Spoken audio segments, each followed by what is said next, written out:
Hello students, welcome back to our biology class. तो हमने last time zoom पे अपना क्लास किया था और फिर जिसमें हमने बहुत अच्छे से, आई होप कि सबको समझ में आया है, what is osmosis and we have demonstrated it. और फिर वो बहुत अच्छे से भी हुआ था और बहुत सारे लोगों ने उसको फिर जाके रिपीट भी किया। I am so happy that you given such good results out of it. Okay, तो हमने उसमें ऑस्मोसिस में पढ़ा हुआ था about 3 conditions: isotonic, hypotonic and hypertonic. Hypertonic, salt and sugar बाहर ज्यादा हो तो पानी सेल के अंदर से बाहर जाता है, you done it with potato osmometer. Hypotonic, बाहर पानी ज्यादा हो, अंदर सॉल्ट ज्यादा है तो पानी सेल के अंदर चला आता है। और फिर थर्ड इज आइसोटोनिक, जब दोनों तरफ कॉन्सेंट्रेशन सेम हो तो पानी कहीं पे भी आता जाता नहीं है। ओके, तो ये हमने एक्सपेरिमेंटली प्रूव किया था और वो बहुत अच्छे से हुआ। I am very happy and very good to all of you. आपने बहुत अच्छे से ये सब कुछ किया, इसलिए I am very happy about it. Okay, so keep it up, keep the good spirit up and I hope आप लोग भी एंजॉय कर रहे हो ये सब कुछ करना अपने घर पे और क्लासेस भी आप एंजॉय कर रहे हो। Okay, so coming to the point, तो अपना जो नेक्स्ट हमारे सेल ऑर्गेनल्स है उनको हम आज से स्टडी करना शुरू करेंगे। तो जो हमने अभी तक पढ़ा हुआ था that was about cell code, उसमें सेल वॉल और सेल मेम्ब्रेन पढ़ा हमने फिर जाके न्यूक्लियस पढ़ा और फिर जाके हमने सेलुलर ट्रांसपोर्टेशन के बारे में पढ़ा। मैंने उसके नोट्स आपको दिए थे, काफ़ी लंबे हैं, आप अपना टाइम लेके आराम से उसको पढ़ो। अगर आपको उसमें कुछ डाउट हो then you can ask. Review questions जो है उसको सॉल्व करना भूलना मत, जब तक आप सॉल्व नहीं करोगे तब तक डाउट आएगा नहीं। Okay, so hence please do solve it. Okay, then coming to the main point, that is today's chapter. So today we are talking about next with important cell constituent, sorry, जो हमने पढ़ा हुआ है कि मैंने बताया था 3 एसेंशियल कॉन्स्टिट्यूएंट्स है। हमने 2 तो पढ़ लिया, सेल वॉल पढ़ लिया, न्यूक्लियस पढ़ लिया, नाउ रिमेंस साइटोप्लाज्म। सो साइटोप्लाज्म, ठीक है, तो cytoplasm term was coined bye Strasburger. Strasburger ने इसको टर्म को दिया, साइटोप्लाज्म के इस नाम को दिया। ठीक है, तो साइटोप्लाज्म क्या होता है? So cytoplasm is the fluid content inside the cell. Cell membrane और न्यूक्लियस के बीच वाला जो एरिया पूरा भरा पड़ा है that is filled with the fluid जिसका नाम है cytoplasm. It consist, most of its part is consisting of water. ठीक है, तो ये साइटोप्लाज्म जो है वो क्यों इंपॉर्टेंट है सेल के लिए? Because of 2 reasons. तो पहला reason is it is site for all of the metabolic activities. ठीक है, व्हाट आर मेटाबॉलिक एक्टिविटीज? जैसे for example protein synthesis, fat synthesis, carbohydrate का बनाना या फिर उसको ब्रेक करना, ये सब चीजें जो है, सब चीजें ट्रांसपोर्ट करना, बाहर लेके आना, अंदर लेके जाना, ये सारी चीजें जो है वो किसका रिस्पॉन्सिबिलिटी है? वो है साइटोप्लाज्म का responsibility. Okay, so hence it is site for all of the metabolic activities. जो भी रिएक्शंस होनी है, आपने केमिस्ट्री में पढ़ा हुआ होता है, और reactions are best conducted in water. तो अगर वाटर सबसे ज्यादा कहाँ पे है तो वो कहाँ है? साइटोप्लाज्म में। So hence cytoplasm is very essential. Second, it is store house for raw material. Cell को जो भी चीजें चाहिए हमने ट्रांसपोर्टेशन के थ्रू अंदर ली है या फिर उसको बाहर भेजा हुआ है, ये रखेंगे कहाँ पे? राइट, तो इनको सबसे पहले primarily we keep it into cytoplasm. So hence it is store house for all of the raw materials for many reactions, many metabolic processes. जो भी प्राइमरी प्रिपरेटरी चीजें चाहिए हमें, वो सब चीजें हमें कहाँ से मिलती है? We get it from the cytoplasm. Okay, तो साइटोप्लाज्म बनता किस चीज से है? सो साइटोप्लाज्म बनता है 2 चीजों से। एक तो हम बोलते हैं साइटोसोल या फिर इसको हम बोलते हैं हाइलोप्लाज्म। ठीक है, cytosol, cyto cell, sol gel like. Okay, तो सेल के अंदर का जो जेल लाइक फ्लूइड है उसको बोलते हैं साइटोसोल। तो साइटोसोल क्या है? The liquid part of the cytoplasm except the cell organelles. सारे सेल ऑर्गेनल्स निकाल दो, माइटोकॉन्ड्रिया नहीं, क्लोरोप्लास्ट नहीं, राइबोसोम्स नहीं, कुछ भी नहीं, सब छोड़ के जो सिर्फ फ्लूइड जेल लाइक सब्सटेंस बचता है वो है cytosol. Okay, and second part is trophoplasm. Now trophoplasm is cell organelles and cell inclusions, जिनके बारे में आज हम डिटेल में पढ़ने वाले एक एक करके नेक्स्ट कुछ दिनों में। ओके, सो जो भी सारे सेल ऑर्गेनल्स है और जो भी सारे सेल इंक्लूजन्स है जिनके थ्रू सेल के फंक्शनिंग्स होते हैं, इनको सबको हम क्या बोलते हैं? We call it as trophoplasm. Trophoplasm plus cytosol together makes the cytoplasm. ठीक है, तो साइटोप्लाज्म का ये तो हो गया उसका डिटेल कि क्या है, कैसा है, क्या फंक्शन करता है, वो किस चीज से बना हुआ है। अभी इसका फंक्शन क्या है, तो फंक्शनिंग हमने जैसे भी बोला उसके मेटाबॉलिक एक्टिविटीज के लिए, उसके अंदर सारा ट्रांसपोर्टेशन करने के लिए। साइटोप्लाज्म में एक चीज आपको याद रखनी है और उसको हम बोलते हैं साइक्लोसिस। ठीक है, ठीक है। What is cyclosis? Cyclosis is movement of the cytoplasm in swirl. ठीक है, स्वर्ल में जब साइटोप्लाज्म गोल गोल घूमते जाता है तो इसकी वजह से क्या होता है, सेल के अंदर सब चीजें मोशन में रहती है, तो सब चीजों को ट्रांसपोर्टेशन करने का काम, सब चीजों को हाइड्रेटेड रखने का काम, सब ऑर्गेनल्स की फंक्शनिंग प्रॉपर रखने का काम, सबके अंदर में लुब्रिकेटिंग करने का काम, जेल लाइक मीडियम प्रोवाइड करने का काम, ये सब की responsibility is on cytoplasm. Okay, so hence cytoplasm is hence very essential component of a cell. Okay, so this is about cytoplasm. Next organelle which we are studying, जो सारे organelles हम study करने वाले हैं, these are called as the cell organelles. तो cell organelles में कौन कौन आता है? Okay, so cell organelles में सबसे पहले हम study करते हैं about the single membranous organelles. Okay, तो single membrane organelles में कौन कौन आता है? तो सिंगल मेम्ब्रेन ऑर्गेनल में सबसे पहला आता है और वो है ER. ER is endoplasmic reticulum. Endoplasmic reticulum जो है इसको सबसे पहले ऑब्जर्व किया था पॉटर एंड थॉमसन ने। पॉटर एंड थॉमसन ने फिर जाके इसका स्टडी किया और फिर पॉटर ने इसको नेम दिया, दैट इज एंडोप्लाज्मिक रेटिक्यूलम। अभी इसके नाम में ही ये कैसा है और क्या है वो बताया गया है। वो कैसे?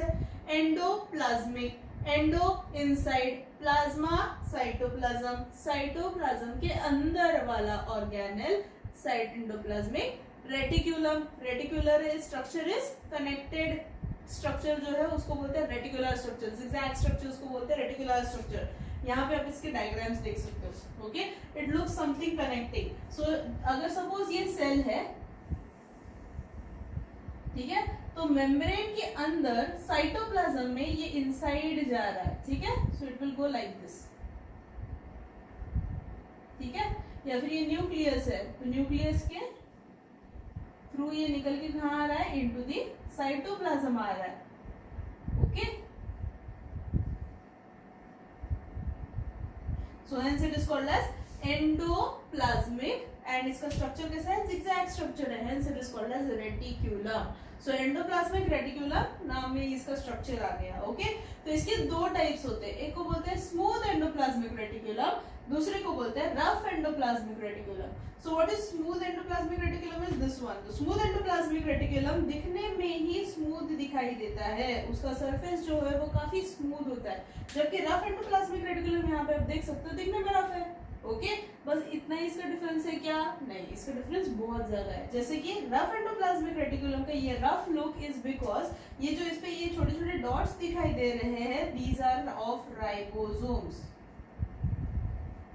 ठीक है, तो ये जो राइबोसोम्स है these are protein synthesis machinery. ठीक है, तो प्रोटीन का सिंथेसिस जब भी हमें करना है तो हमें क्या चाहिए? राइबोसोम्स की जरूरत होती है। तो सारे राइबोसोम्स को एक जगह पे रखने का काम is done bye rough ER, that is rough endoplasmic reticulum. So rough endoplasmic reticulum keeps all of the ribosomes together. Not necessary कि सिर्फ इसके ऊपर ribosomes रहेंगे, ribosomes are also suspended into cytoplasm. So let me clear that. So hence it is consisting of ribosomes. Now as we have to synthesize proteins into larger quantities, some structural proteins are very huge in size, some proteins are required into very large quantities. इस condition में ER जो है rough endoplasmic reticulum इसमें बहुत माहिर होता है, तो ये क्या करता है? न्यूक्लियस के पास में ही आउटग्रो हो जाता है। न्यूक्लियस से जैसे ही सिग्नल आया RER ये अपना प्रोटीन सिंथेसिस स्टार्ट कर देता है। So hence within no time it will start synthesizing it and complete it very quickly. Okay, so hence that is rough ER. Then rough ER के structure और smooth ER के structure में कुछ important चीजें, जैसे for example it is made up of these longer tubules inside it which are called as the cisterns. Okay, cisterns जो है वो क्या करती है? वो they make the space and they make provide the area for working of the on working of the ERs. उसके बाद में उसमें ट्यूब्यूल्स होते हैं, छोटे छोटे tubules are they are essential for keeping the space which can be used for storages. Then there are small vesicles present here. These vesicles can be used for storage again. Okay. Now ear जो है वो अपने cell के अंदर के space को divide करता है इनटू टू प्लेसेस। एक को बोलते हैं ल्यूमिनल स्पेस, एक को बोलते हैं एक्स्ट्रा ल्यूमिनल स्पेस। तो luminal space is inside the ER, यानी ये वाला जो इनसाइड वाला जो स्पेस है ये पूरा, ओके, दिस एंटायर एरिया जो है, या फिर ये वाला एरिया जो हो गया, ठीक है, ये इसके अंदर का एरिया जो है, this all area is called as the luminal space. So luminal space किस लिए यूज होता है? जो भी चीजें ईआर सिंथेसाइज करे ये सब चीजों को वो अंदर में रख देता है, okay. And then comes the extra luminal space that is into the cytoplasm. तो वहां पे वो जब उसका सब चीजों को ट्रांसपोर्टेशन करना है, उनकी स्पेसिफिक जगहों पे भेजना है, तो वो सब चीजों को एक्स्ट्रा ल्यूमिनल स्पेस में डाल देता है, ठीक है। देन ये जो अपना ईआर है, यानी कि smooth endoplasmic reticulum and rough endoplasmic reticulum, इनके फंक्शंस क्या है? तो सबसे important function of smooth endoplasmic reticulum is it synthesises the lipids and fats, okay.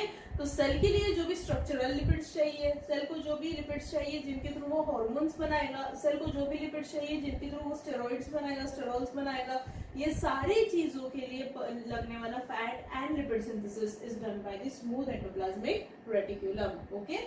Then comes the rough endoplasmic reticulum. So rough endoplasmic reticulum का function जैसे मैंने पहले भी बोला, इस पे राइबोसोम है।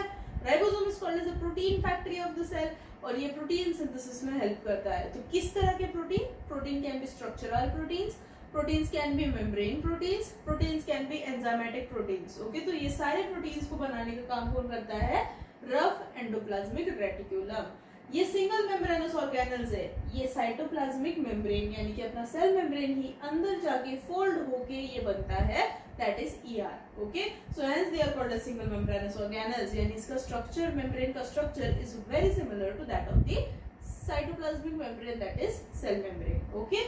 देन ईआर जो है ये हमारे सेल के लिए हेंस वेरी इसेंशियल है। ये दोनों प्रोटीन बनाते हैं और फैट बनाते हैं। इनके थ्रू बना हुआ protein and fat then it requires to be moulded and remoulded into different shapes and sizes. तो उसके लिए अपना नेक्स्ट ऑर्गेनल काम में आता है जिसका नाम है Golgi complexes, okay. So Golgi complexes were first observed by scientist Camillo Golgi, और कैमिलो गोल्गी ने इनको ऑब्जर्व किया था और फिर उसने देखा कि ये ईआर के जैसे ही दिखने वाला स्ट्रक्चर है, बट इसमें कुछ डिफरेंस है। और वो डिफरेंस क्या है? तो ईआर के डायग्राम अगर हम देखेंगे तो ईआर जो है वो इंटरकनेक्टेड होते हैं, ठीक है। So it is something like this. मैं अगर इसको ड्रॉ करूं तो ये कुछ ऐसे कुछ पैरेलल लाइंस जैसा दिखता है, but then they are connected at spaces, ठीक है। तो हेंस इट इज इंटरकनेक्टेड। जबकि गोल्गी कॉम्प्लेक्सेस अगर आप देखोगे then it is parallelly present, ठीक है। इसमें कुछ भी इंटरकनेक्शन नहीं दिखाई देगा आपको। इसके जो सिस्टम्स है they are always parallel to each other, they will never intersect each other, ठीक है। देन गोल्गी कॉम्प्लेक्स में जो उसके सिस्टम्स है इनके दो फेसेस होते हैं। एक फेस होता है कॉनकेव और एक होता है कॉन्वेक्स, जिसको हम बोलते हैं cis face and trans face, okay. One will be facing towards the cytoplasm, one faces towards the nucleus और द आरईआर, ठीक है। तो गोल्गी कॉम्प्लेक्सेस जो है ये क्या फंक्शन करेंगे? दिखने में तो ईआर के जैसे ही है, बट इसके ऊपर ना राइबोसोम है ना ही ये दिखने में स्मूथ एंडोप्लाज्मिक रेटिकुलम जैसे है। So what is the function of Golgi complexes? Golgi complexes के तीन मेजर फंक्शन है। First is packaging, second is dispatching and third is storage, okay. तो storage, packaging and dispatching is done by the Golgi complex, यानी कि अपनी factory यहाँ है, एक लिपिड बना रहा है, एक प्रोटीन बना रहा है, और ये अपना गोडाउन है सेल का, ठीक है। यहाँ पे हम क्या कर रहे हैं? We are storing whatever things have been prepared inside the cell. तो सपोज हमारे स्मूथ एंडोप्लाज्मिक रेटिकुलम ने फैट बना लिया, उसको हमने भेज दिया था मेम्ब्रेन बनाने के लिए, और फिर बहुत सारा जो फैट था वो बच गया। अभी इसको हम फेंक देंगे क्या? नहीं। क्यों? क्योंकि मे बी ये बाद में हमारे काम में आ सकता है। So what we will do, we will take it and keep it inside the Golgi complexes. Secondly protein बना लिया, प्रोटीन को मोल्ड करना है। प्रोटीन जब बनता है तो protein is prepared in a form of a chain, ठीक है। बट जब प्रोटीन यूज होता है then it is in forms and shapes which can be tertiary shapes, which can be 3-dimensional phases, और it can have more faces inside it। तो ये सारे shapes बनाने का काम भी कहाँ पे होगा? गोल्गी कॉम्प्लेक्स में होगा। तो जैसे कि फैक्ट्री में कुछ चीज बनती है तो उसको गोडाउन में लेके जाने के बाद उसको हम क्या करते हैं? We pack it properly, wrap it properly, then we give it a proper, उसके एक बॉक्स में डाल देंगे, और फिर जाके जैसे डिमांड बढ़ेगा उस हिसाब से हम उसको सप्लाई करेंगे, ठीक है। वैसे ही गोल्गी कॉम्प्लेक्स भी फंक्शन करता है। जो चीजें हमने बनाई है, it is stored, it is then packaged, it is molded and remolded, and according to the demand of the cell they are dispatched into different places inside the cell, ताकि इसका functioning properly हो जाए. Okay, इसमें एक और चीज हमें दिखाई देती है, और वो है ये circular structures which are called as the, we can say or we can call them as the vesicles. ठीक है, ये vesicles जो है, these could be normal vesicles which can be used for storage, or these could be secretory vesicles. So जब भी कुछ चीज को बनाना है और फिर उसको सीक्रेट करना है, that things are done by these secretory vesicles itself. Okay. So after Golgi complexes comes the next organelle जिनका नाम है lysosome. Lysosome was first observed by Christian Didieu. इन्होंने इसको नाम दिया lysosome. अभी गोल्गी कॉम्प्लेक्सेस जो है वो जब यंग होता है सेल, तब ये काफी नंबर में होते हैं, और फिर क्योंकि वहां पे फंक्शनिंग बहुत ज्यादा होता है तो इसका यूज भी वैसा ही होता है. तो अगर गोल्गी कॉम्प्लेक्सेस जो है इनका यूज खत्म हो जाए, यानी कि जब ये बहुत ओल्ड होते जाए, तो इसको हम सेल के बाहर फेंकते नहीं है. इसको हम क्या करते हैं, we take the two ends of it and pinch it. Pinch करने की वजह से वो क्या हो जाएगा, इट विल लूप इनसाइड. तो ये लूप बन के ऐसा कुछ दिखाई देता है. ठीक है. So older Golgi complexes which have many enzymes, many proteins into it, gets turned into a circular structure and then it can be of varying size and shape. तो ये जो है उसको हम बोलते हैं लाइसोसोम. लाइसोसोम का मीनिंग क्या है, lyso digestive, soma body. Golgi complexes का name came from Camillo Golgi, क्योंकि उन्होंने उसका डिस्कवरी किया था, तो उसको नाम भी हमने गोल्गी कॉम्प्लेक्सेस उनके नाम के थ्रू दिया हुआ है. बट यहाँ पे lysosome, lyso is digestive and Soma is body. तो ये जो लाइसोसोम है वो कहाँ से बना था, गोल्गी कॉम्प्लेक्सेस जो ओल्ड हो गए थे उनके थ्रू बना हुआ है. तो ये जो लाइसोसोम है इसका फंक्शनिंग क्या है, it functions as a digestive organelle. क्योंकि हमारे सेल के अंदर जो भी सारी चीजें पुरानी हो गई है, जैसे फॉर एग्जांपल माइटोकॉन्ड्रिया बहुत सारे थे और उनका फंक्शनिंग अभी कम हो गया है, now we can not throw it out of the cell. Okay, तो इस कंडीशन में हम क्या करेंगे, उसको लाइसोसोम में डाल दो. तो लाइसोसोम के अंदर पहले ही गोल्गी कॉम्प्लेक्स के जो सारे प्रोटीन्स थे get converted into highly digestive enzymes like hydrolyzing enzymes. It gets divided into different kinds of digestive enzymes, और फिर इसको हमने इसमें डंप करके रखा हुआ है ये सारे एंजाइम्स को. तो एंजाइम्स जो है they are molecular scissors, they cut things into pieces. Okay, तो जैसे फॉर एग्जांपल ओल्ड ऑर्गेनेल्स हो गए, उनको डाल दो लाइसोसोम में, लाइसोसोम इसको ब्रेक कर देगा. कुछ और different kinds of we can say bacterial infection हो गया, उनको उसमें डाल दो, ये उसको किल कर देगा. अगर सेल के अंदर कुछ भी अनवांटेड टॉक्सिन्स आ गए और फिर उनके थ्रू सेल को हार्म हो सकती है, उनको इसमें डाल दो, वो उसको डाइजेस्ट कर देगा. Suppose cell undergoes viral infection, उनको इसमें डाल दो, सेल उसको लाइसोसोम उसको डाइजेस्ट कर देगा. तो सारी चीजें जो भी सेल को रिसाइकल करनी है, जो भी सारी चीजें उसको किल करनी है, जो भी सारी चीजें उसको एलिमिनेट करनी है, those are put into the lysosome. तो लाइसोसोम को हम शॉर्ट में बोल सकते हैं, it is called as recycle bin of the cell, जो सारी चीजों को रिफ्रेश, रिन्यू एंड रिनोवेट करता है. ओके, देन इसका एक और इम्पोर्टेंट फंक्शन है, और वो है it is also called as the, very famously known as the suicidal bag of the cell. Okay, now why lysosome is called as the suicidal bag of the cell? Because it contains all of these digestive enzymes.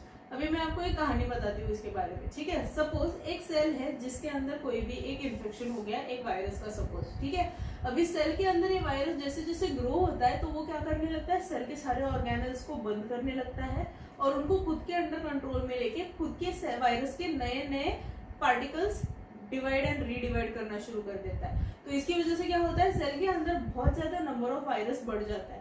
इस condition में cell को पता है कि वो बेचारा अभी कुछ नहीं कर सकता, कुछ देर बाद इसकी डेथ होने वाली है, और जैसे ही सेल की डेथ हो जाएगी, virus is going to break the cell and it is going to infect whatever neighbouring cells are present. तो इस कंडीशन में सेल को पता है डेथ तो उसकी डेफिनेटली होने वाली है. तो इसको अवॉइड करने के लिए वो क्या करता है, whenever the cell senses any of such threat to its life and its surrounding, जो उसके सेल्स है उनकी लाइफ को, तो वो इस लाइसोसोम को ब्रेक करता है इनसाइड द सेल. तो उसकी वजह से क्या होता है, सेल के अंदर ही ये बैग पूरा फूट जाता है, सारे डाइजेस्टिव एंजाइम सेल के अंदर फैल जाते हैं, और सेल के अंदर जो भी चीज है, each and every particle is broken down. Let it be cell के उसके खुद के ऑर्गेनल्स, लेट इट बी उसका खुद का न्यूक्लियस, लेट इट बी उसने बनाए हुए proteins, late it B it's fats and the virus which was causing infection, that also. तो जो भी कुछ है सब कुछ मर जाएगा, सेल खुद मर जाएगा, so hence it is called as suicide. Okay, तो उसको क्यों किसने किया? This bag has done it. तो ये जो बैग है suicidal bag, that is lysosome, वो जब भी ब्रेक हो जाता है तो उसके थ्रू सेल की डेथ हो जाती है. बट इसमें ये करने के लिए सेल को मोटिवेशन क्या है? Cell is trying to save whatever neighbouring cells are present. इसकी वजह से बाकी के सेल्स का हार्म जो है वो कंप्लीटली रुक जाता है. So hence we use this lysosome as a suicidal bag of the cell. आपको इसके ऊपर 1 मार्क या फिर 2 मार्क का क्वेश्चन भी आ सकता है, why lysosomes are called as suicidal bag of the cell. Okay, then there are 2 more organelles which are single membranous organelles. One is present into plant cell, one is present into animal cell. और फिर ये जो दोनों organelles है, generally ये इनके structure and function आपको इतने डिटेल में पढ़ने नहीं होते हैं, बस आपको इसके नाम याद रखना बहुत ज्यादा जरूरी है कि ये सिंगल मेम्ब्रेनस ऑर्गेनल्स है और इनका स्ट्रक्चर आपको कभी डायग्रामेटिकली नहीं पूछा जा सकता. ये जो बाकी के सारे हमने अभी तक पढ़े हुए हैं, ईआर हो गया, गोल्गी हो गया या फिर लाइसोसोम हो गया, इनको आपको क्वेश्चन आ सकता है draw diagram of Golgi apparatus and explain it's functions, structure and function. ठीक है, ये 2 मार्क्स 4 मार्क्स के लिए क्वेश्चन आपको इसके ऊपर आ सकते हैं. ओके, पेरोक्सिसोम्स एंड ग्लाइक्सोसोम्स के ऊपर जनरली आपको क्वेश्चन एग्जाम्स में नहीं आता, थ्योरी एग्जाम में नहीं आता, इसके ऊपर आपको एनटीएससी पे क्वेश्चन आ सकता है प्रॉपर्ली. ओके, सो पेरोक्सिसोम्स क्या है? So these are ovoid and granular structure. Okay, और ये जो स्ट्रक्चर्स है ये क्या करते हैं? These contain enzymes which are very essential for breaking different kinds of toxins which enter into our body. ठीक है, तो ये जनरली टॉक्सिन्स को ब्रेक करके इसमें से वाटर एंड ऑक्सीजन बनाते हैं. ठीक है, तो पेरोक्सिसोम जो है जैसे आपको पता होगा हाइड्रोजन पेरोक्साइड. ओके, ये जो है it's formula is H2O2. whenever it breaks it forms water and oxygen. ठीक है, वैसा ही यहाँ पे ये रिएक्शन करता है. जो भी टॉक्सिन्स बॉडी में प्रोड्यूस होते हैं, specifically these are present in very large number into liver and kidney. Okay, तो ये लीवर के सेल्स में, किडनी के सेल्स में, जहाँ पे ज्यादातर refreshing and recycling and cleaning का प्रोसेस होता है हमारे बॉडी का, यहाँ पे ये पेरोक्सिसोम सबसे ज्यादा नंबर में प्रेजेंट होते हैं. जो क्या करते हैं, बॉडी के अंदर जो भी टॉक्सिन आए हैं उनको सबको न्यूट्रलाइज करने का काम करते हैं. ठीक है, so that is the function of peroxisomes. Then comes the glyoxysomes. Glyoxysomes जो है इसके अंदर भी एंजाइम्स है. ये जनरली प्लांट सेल्स में मिलता है in large quantity and generally it is seen in very large quantity into germinating seed. तो जब भी हमें फैट का कन्वर्जन इनटू कार्बोहाइड्रेट करना है तो इस कंडीशन में we use the enzymes which are present inside the glyoxysomes. तो ग्लाइक्सोसोम्स जो है वो सीड में क्यों प्रेजेंट है? because then we will take example of seeds like sunflower seed, we can take example of groundnut seed या फिर we can take example of soybean seed. ये सारी seeds में हमें पता है कि reserve food material is in the form of oils या फिर fats. okay? तो ये सारे फैट्स जो है जब भी सीड जर्मिनेटिंग मोड में होता है, जब भी इसको सेल डिवीजन करके रेडिकल एंड प्लूम्यूल बनाना है, तभी तो ये फोटोसिंथेसिस करेगा नहीं.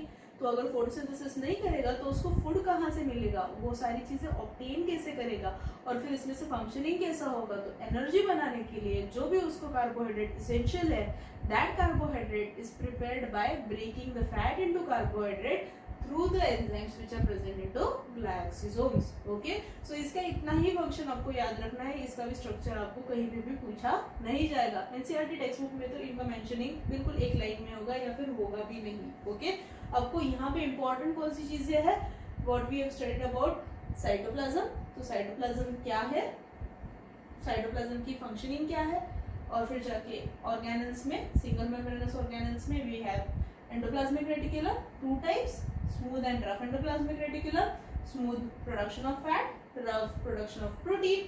Golgi complexes, उसके structure, functions, storage, dispatch and transportation. okay, या फिर third one is lysosomes, suicidal bag of the cell, digestive enzymes उसके क्या function करते हैं, ये आपके लिए इसमें से बहुत इंपॉर्टेंट है. ठीक है, तो सिंगल मेम्ब्रेनस ऑर्गेनल्स का एक कॉमन फंक्शन मैं आपको बताती हूँ. ठीक है, because these are made from the cytoplasm itself. हमने यहाँ पे डायग्राम में देखा है. ठीक है, साइटोप्लाज्म ही अंदर फोल्ड होके इसमें से, सॉरी सेल मेम्ब्रेन ही अंदर फोल्ड होके इसमें से ये फोल्डिंग्स बने हुए हैं.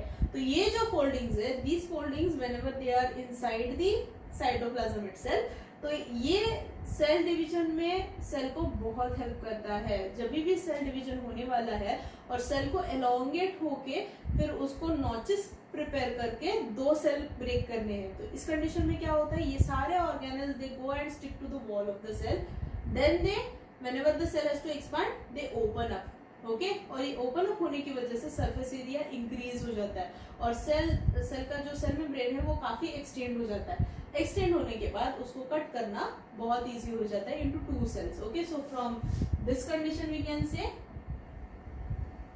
To growing into this condition, okay, and then making a notch